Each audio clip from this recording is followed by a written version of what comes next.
ஓம்னு ஒளி உங்களுக்கு உள்ள போச்சுன்னா உயிர் போயிடும். ஆனா நம்ம அந்த ஓம் நம்ம கேட்டதில்லை. ஓம சொல்லுவோம். ஓம் அது பயன் இல்லை. உள்ள கேட்கணும், உள்ள அதிர்வு.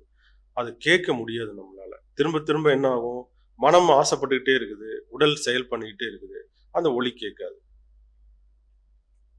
அதனால நம்ம என்ன செய்றோம்? உள்ள அந்த ஓம்ங்கிற பிரணவ ஒலிய கேட்க முடியாததுனால, உள்ள இருக்கக்கூடிய இறைவன பார்க்க முடியாததுனால, நம்மளையே நம்ம ஏமாத்திட்டு கோயிலுக்கு போயி, கொஞ்ச நேரம் அமைதி இருந்து அப்படின்னு சொல்லி நம்ம வரோம்.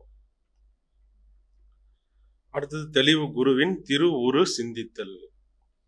இப்ப மனக்கண்ல குருவனுடைய திருவுரு, அந்த இறை உருவத்தை சிந்தித்தால் ஒரு கணம் பயம் போகும். மனம் ஜெயிக்கவே முடியாது. உங்கள் மனதை ஜெயிக்க முடியாது.